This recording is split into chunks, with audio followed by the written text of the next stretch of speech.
एक समय की बात है। एक छोटे से गांव में हुम्बल लड़की मीरा रहती थी। वह अपनी नेक दिली, कड़ी मेहनत और ईमानदारी के लिए जानी जाती थी। मीरा अपने माता पिता के साथ एक साधारण से घर में रहती थी और खेतों में काम करने में उनकी मदद करती थी। एक दिन जब मीरा खेतों में काम कर रही थी, तो उसने जमीन में एक चमचमाता सोने का सिक्का पाया। वह उत्साहित तो थी, लेकिन थोड़ी उलझन में भी थी, क्योंकि यह सिक्का उसके परिवार के लिए जीवन बदल सकता था, जो गरीबी से जूझ रहा था। फिर भी मीरा को अपने माता पिता की सिखाई हुई ईमानदारी और नैतिकता याद आई। अगले दिन मीरा गांव के मंदिर में गई, जहां वह गांव के पुजारी से मिली। उसने बताया कि उसने सोने का सिक्का पाया है और वह नहीं जानती कि क्या करना चाहिए।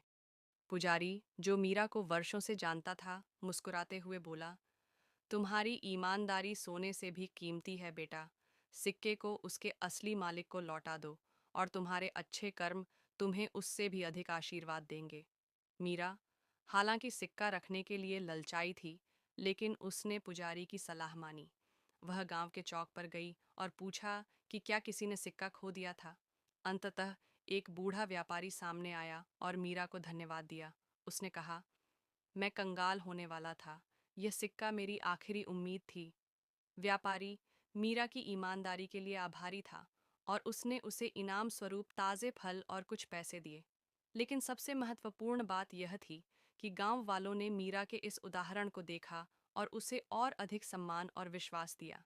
समय बीतता गया और मीरा का परिवार संपन्न हो गया। यह सोने के सिक्के के कारण नहीं, बल्कि मीरा के ईमानदारी, दयालुता और मेहनत के कारण, जिससे उसे पूरे गांव का आदर और समर्थन मिला। वह गांव में एक समझदार और विश्वासपात्र नेता के रूप में जानी जाने लगी, और उसका उदाहरण दूसरों को भी ईमानदारी से जीने के लिए प्रेरित करता। कहानी से सीख: ईमानदारी और नैतिकता अनमोल गुण हैं, जो किसी भी भौतिक संपत्ति से कहीं अधिक आशीर्वाद ला सकते हैं। लीला एक छोटी लड़की थी जो एक शांत गांव में रहती थी, जिसे घने जंगलों ने घेर रखा था। हर रात गांव वाले लालटेन जलाते थे ताकि अंधेरे को दूर रखा जा सके, क्योंकि कहा जाता था कि जंगल में ऐसे रहस्य हैं जिन्हें छेड़ना नहीं चाहिए। एक शाम, जब लीला अपनी दादी की मदद कर रही थी लालटेन जलाने में, उसने जंगल के किनारे पर एक छोटी सी रोशनी को झिलमिलाते हुए देखा। जिज्ञासु होकर वह अपनी लालटेन लेकर उसके पीछे पीछे चल पड़ी। वह रोशनी किसी खेलती हुई जुगनू की तरह नाच रही थी और उसे जंगल के अंदर गहराई तक ले गई। कौन है वहाँ? उसने धीरे से पूछा। रोशनी थम गई और एक छोटी चमकती हुई आकृति प्रकट हुई, एक जंगल की आत्मा। लीला, उसने कहा, मुझे तुम्हारी मदद चाहिए। मेरा घर अंधकार में है और मेरे साथी खो गए हैं। लीला कुछ देर के लिए झिंझकी, लेकिन फिर उसने सहमति में सिर हिला दिया। वह आत्मा उसे एक खोखले पेड़ के पास ले गई, जो मध्यम होती रोशनियों से भरा हुआ था। लीला ने अपनी लालटेन ऊपर उठाई, जिसकी गर्म रोशनी उस खोखले पेड़ के अंदर फैल गई। एक एक करके छोटी छोटी रोशनियां चमकने लगीं और जंगल की आत्माएं जाग उठीं। उन्होंने उसकी मदद के लिए उसे धन्यवाद दिया, गाने और हंसी के साथ। जैसे ही सुबह हुई, वह आत्मा उसे वापस गांव तक ले आई। धन्यवाद लीला, उसने कहा, और सुबह की धुंध में गायब हो गई। उस दिन के बाद लीला का लालटेन आशा का प्रतीक बन गया, और गांव वाले जंगल से डरना छोड़कर जान गए कि रोशनी उन्हें सबसे अंधेरे रास्तों से भी पार कर सकती है। एक छोटा लड़का, जिसका नाम सैम था, अपने गांव के पास के जंगल में तितली का पीछा करते हुए चला गया। वह जंगल में गहराई तक चला गया, जहां पेड़ लंबे और घने हो गए।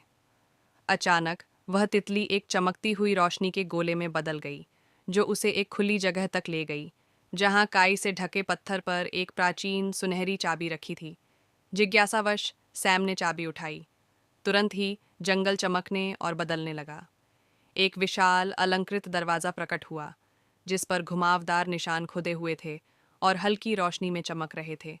गहरी सांस लेते हुए सैम ने चाबी दरवाजे में लगाई और दरवाज़ा चरमराते हुए खुल गया। उसके पार एक ऐसी दुनिया थी जो रंगों से भरपूर थी, जहां तैरते हुए द्वीप और सपनों जैसे जीव मौजूद थे। अंदर जाने से पहले सैम ने एक फुसफुसाहट सुनी। चाबी केवल बहादुरों को चुनती है। मुस्कुराते हुए वह अंदर चला गया, जीवन के सबसे बड़े रोमांच के लिए तैयार। एक बार की बात है, एक छोटे से गांव में रावी नाम का एक चतुर व्यक्ति रहता था। एक दिन गांव पर चोरों ने हमला कर दिया और सभी ग्रामीणों से उनका सोना मांगने लगे। रवि ने जल्दी ही एक योजना बनाई। उसने एक बड़े बोरे में चमकदार पत्थर भर दिए और ऊपर कुछ सोने के सिक्के रख दिए। फिर उसने ऐसा दिखावा किया जैसे वह बोरे को एक उथले गड्ढे में छुपा रहा हो, ताकि चोर उसे देख लें। चोरों ने सोचा कि उन्हें रवि का खजाना मिल गया और बोरा निकालकर भाग गए, बिना यह समझे कि उसमें कुछ भी कीमती नहीं है। इस बीच रवि ने असली सोना एक पुराने कुएं में छुपा दिया और गांव की संपत्ति को बचा लिया। गांव वालों ने रवि की चतुराई की सराहना की और चोर कभी वापस नहीं आए, क्योंकि वे अपनी मूर्खता से शर्मिंदा थे।